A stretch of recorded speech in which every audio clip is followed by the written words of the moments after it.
upang mailigtas sina Ana at Mr. Suko, ipinasya ni Reka at ang kanyang mga kasama na pasukin ang palasyo ni Kurei. Ang una nilang nakalaban ay ang puppet master na si Bridget Katashiro. Madali naman itong natalo ni Aira sa pamamagitan ng kanyang Fujin. Sa pagkatalo ni Bridget, nakakita sila ng isang bagong kaibigan sa katauhan ni Lola Morikawa. Habang papalapit sa kanilang layunin, nakaharap naman ang grupo ang susunod nilang makakalaban, si Tadeo.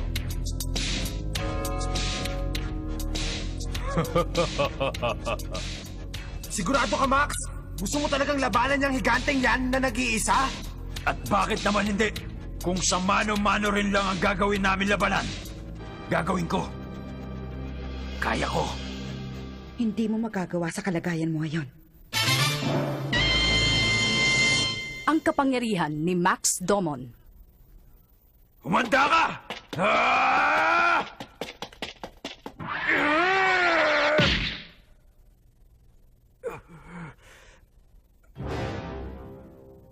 Walang nangyari ni hindi man lang kumurap ang kalaban ng sinuntok siya.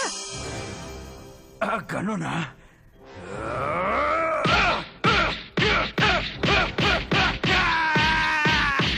Ang tigas talaga ng ulo niya! Sabi nang hindi niya kayang labanan mag-isa si Tadeo!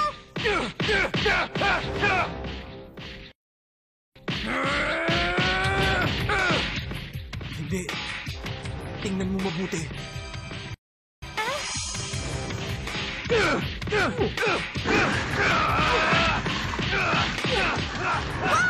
Nasasaktan din pala yung gabi sa mga suntok ni Kuya Max!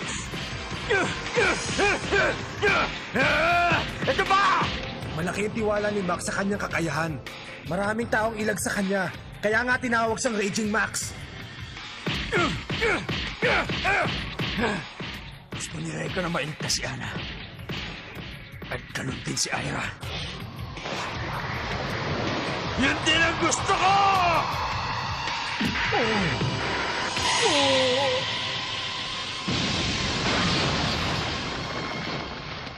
Ang galing! Ngayon mo lang pinakita ang pambihira mong lakas, Max! Wow! Ang galing-galing mo talaga, Kuya Max!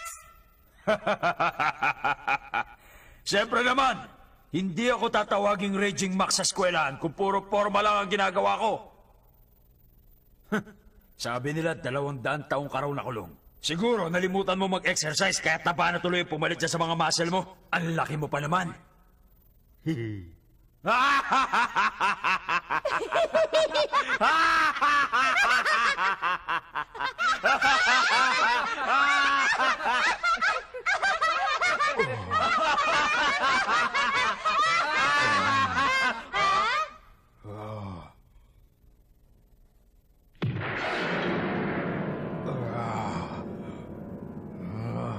Ano yan? Dapat hanggang ngayon tulog pa rin siya sa lakas ng suntok na tinanggap niya. Nagpapatawa ka ba? Pero tama ka. Matagal na panahon din akong nakulong sa seldang yun. Ngayon ay malaya na ako para magawa ang matagal ko ng pinapangarap.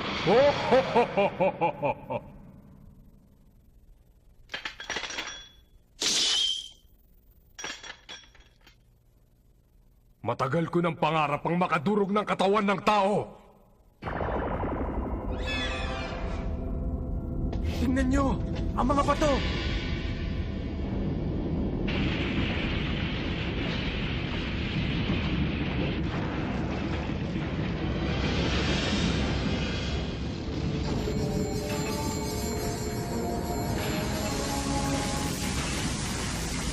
Anong ginawa niya? Ang mga patong nadurog dumidikit sa kanyang katawan! Ano bang klaseng mahiwagas ang datang hawak niya? Ang alam ko, ibinigay sa kanyang mahiwagang Sekichu! Sinabi sa akin ni Kuya Kurei ang tungkol dyan. Nakakagawa raw ang Sekichu ng armor o baluti na yari sa bato. At yun ang dumidikit sa buong katawan ni Tadeo. Ano ka mo? At hindi lang yan. Sabi pa niya, pwede din daw itong maging isang sandata. Isang nakakakilabot na sandata.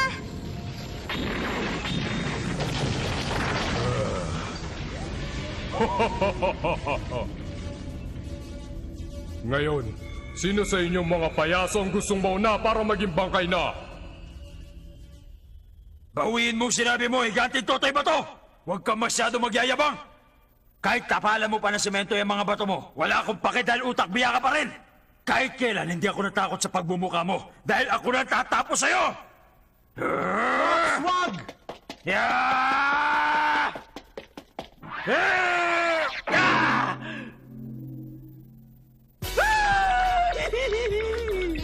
Ang tigas kasi ng ulo mo eh! Sa palagay mo ba matudurog mo lang basta-basta yung mga bato sa suntok mo?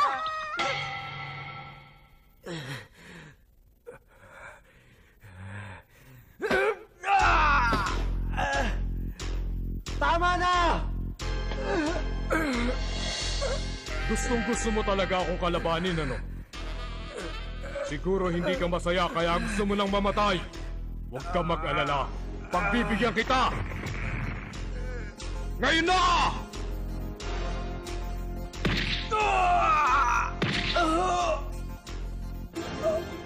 Ngayon ko kailangan ng tulong mo. Makinig ka, Max. Kung balak mo rin sumama kay Rekka para iligtas si Ana, may isang bagay ka pang kakailanganin. Para saan naman yan? Ito ay mahiwagang sandata. Ang singsing ni Saturn. Ha? Mahiwagas ang data na to? Tandaan mo, ang bawat mandirigma ni Kurey ay may taglay na mahiwagang sandata. Kailangan gawing patas ang laban dahil hindi kayo mananalo kung wala kayong mahiwagang sandata. Di ngayon meron na akong singsing ni Saturn. Hindi na makakaporma ang mga alagad ni Kurey. Kayang-kaya ko na sila. Hindi, Max. Sa kalagayan mo ngayon, hindi mo pa rin sila kayang talunin kahit may mahiwagang sandata ka pa. Ano? Ang galing at kapangyarihan ng isang sandata ay nakasalalay sa may taglay nito. Ang mga sandatang ito ay may sariling pag-iisip at alam nila ang hangganan ng lakas at kakayahan ng nagmamay-ari sa kanila. Sila rin ang pumipili sa inyo. Bakit mo pa ako binigyan ng mahiwagang sandata? Nasa iyo, Max, ang kakayahan. At kung nais mong maging bihasa sa paggamit nito, nasa iyo yan. Ikaw ang bahalang magpasya. Ako ang bahalang magpasya.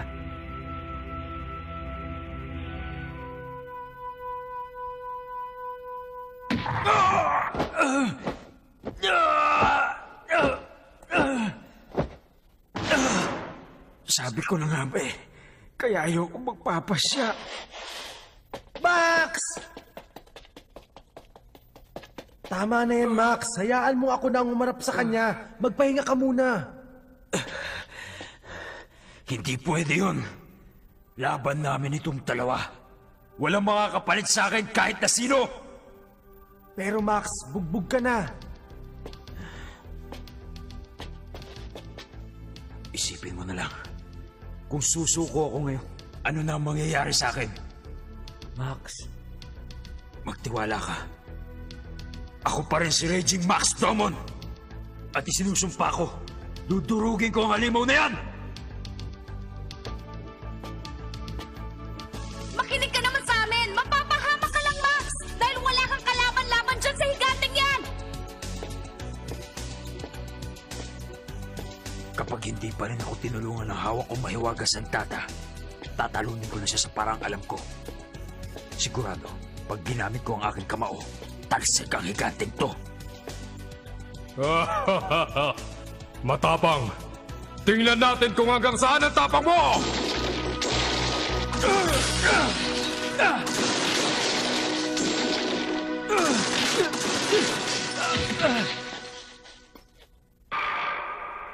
Tapos ka na! wag! Lumilipad sa Tadeo? Takbo na, Max! Magdasal ka na!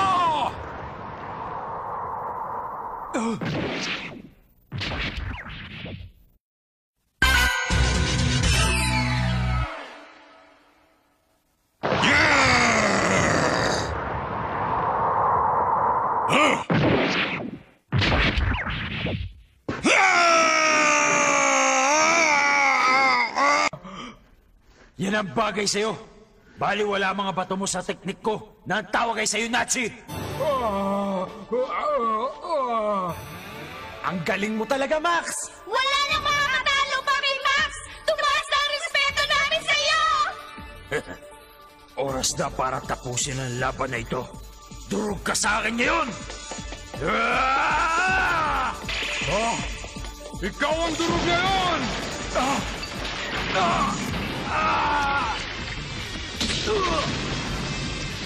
Paalam! Ikaw ang dapat magpaalam! Kuya Reka!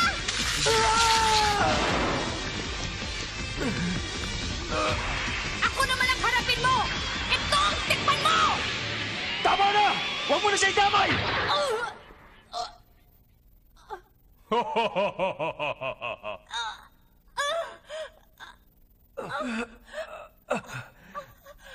Ira!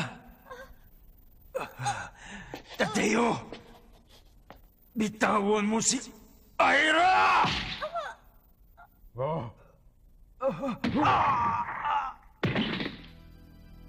Tigilan nyo na, dahil wala rin namang mangyayari. Walang makakawasak sa aking baluti!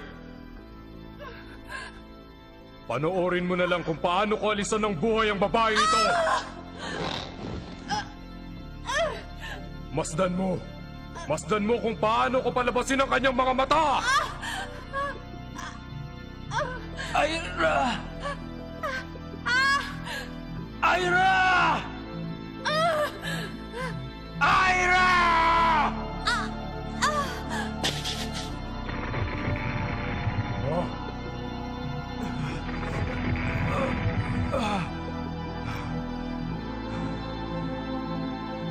Tigas ka, ha?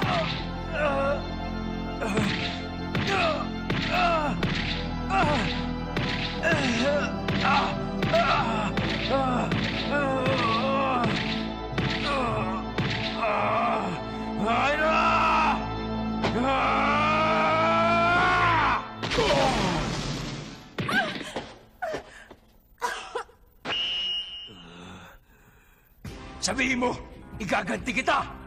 Max! Ang singsing mo sa ilong! Ang sising? May sarili silang pag-iisip at alam nilang hangganan ng kakayahan ng nagmamay-ari sa kanila. Sila rin ang pumipili sa inyo. Max, ayan na siya!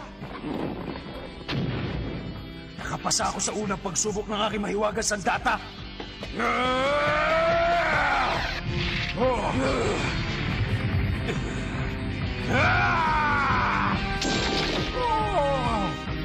Tapos ka na!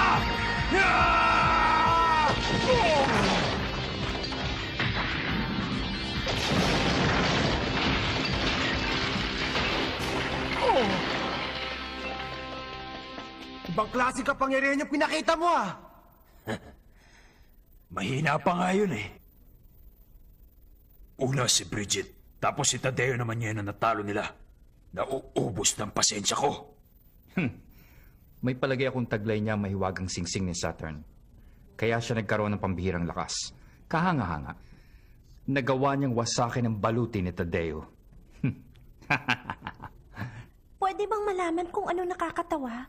Pinag-iisipan ko lang kung hikayatin ko silang pumanig sa akin at maging mga tapat kong alagad. Magiging kawili-wili silang dagdag sa aking mga tagasunod at kung hindi ko naman sila mapapayag, wala na akong magagawa. Kailangan silang mailigpit dahil sa kanilang kapahangasan at paggambala sa aking katahimikan. Sabihin mo nga sa akin, sigurado may kapangyarihan din ang ikatlo nilang kasama. Pero hindi na bale, matutuklasan ko rin ito mamaya. Kuray, lumabas na ang resulta ng unang eksamen kay Ana. Anong lumabas sa eksamen niya?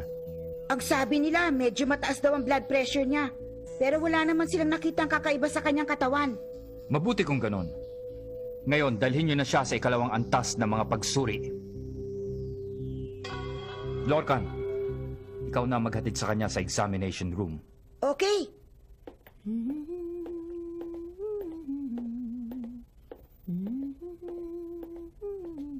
Ano bang nangyayari sa'yo? Mukhang masaya ka yata. Masaya na ako dahil darating na mga kaibigan ko at ang magiting kong kabalyero para iligtas ako. Kabalyero? Oo naman. Malaki ang takot na nararamdaman ko lalo na pagkaharap ko si Kuray. Pero pinipilit ko pa rin maging matatag para sa kanila. Malakas ba yung sinasabi mong kabalyero? Oo. Hindi lang yon, matapang pa.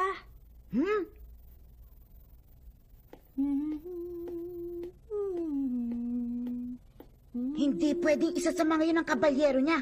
Baka iba yung sinasabi niyang tao.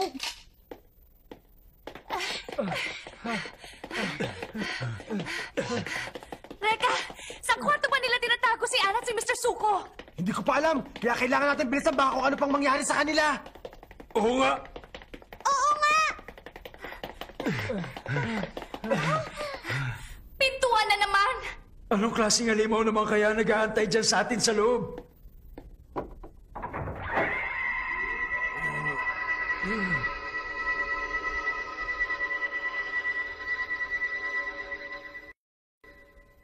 Hello! Ah, si Lorcan! Ikaw? Ikaw yung buwisit na dumukot sa prinsesa ko at kay Mr. Suko. Sabihin mo kung saan mo dinala ang prinsesa ko. Eh kung hindi ka ba naman pala sira eh. Bakit ko naman sasabihin sa'yo eh ako na nga kumidnap sa kanya? Gusto mo, Reka, palabasin ko sa kanya mga sagot sa tanong mo. Sige nga! Wala akong pakialam kung mas bata pa siya!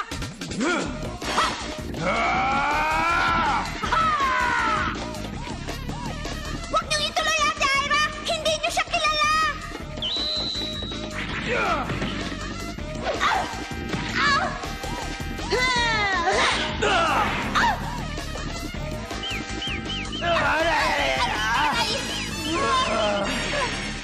Max! Ira! Okay lang ba kayo? Sandali, alam niyo ba yung tatlong antas laban sa lahat?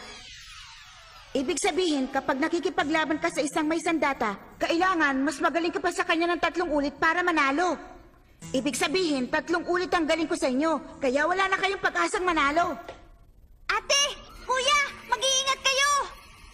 Sa lahat ng nilalang na may mahiwagang sandata dito sa palasyo, pinakamalakas si Lorcan! Lola, hindi ako makapaniwala na nagawa mong pagtaksilan si Kuray. Para lamang tulungan ang 3 hangal na yan. Siguro maluwang ng turnilyo mo sa ulo. Ikaw ang siraulo! Ang laki mo na, isip bata ka pa rin! Ewan, bahala ka.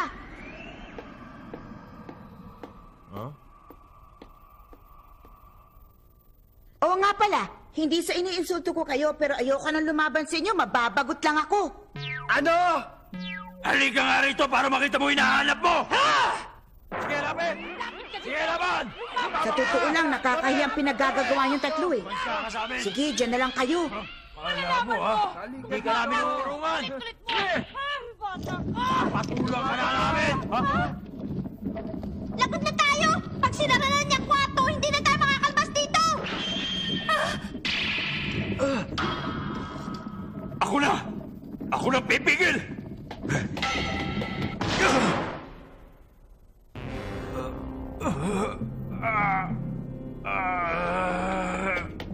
Naku, ang bangis! Nakaya mong pigilan yan?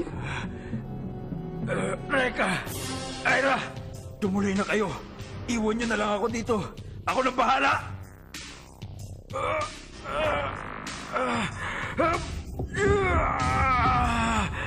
Naku! Naloko na! Nawawala ng bisa ng sisig! Bakit ngayon pa? Max! Ira! Ikaw din! Nasisira na ba kayo ng bayet? Hindi lahat tayo mamamatay ngayon! Kuya Ate! Reka! Ang mabuti pa, umalis ka na! Iwan mo na kami, niintay ka na ni Ana! Tumigil ka nga! Anong akala niyo sa akin? Hindi ako nang iiwan ng kaibigan! Mabubulok tayo dito! Nakakainis naman, pakiramdam ko tuloy ang sama-sama ko na.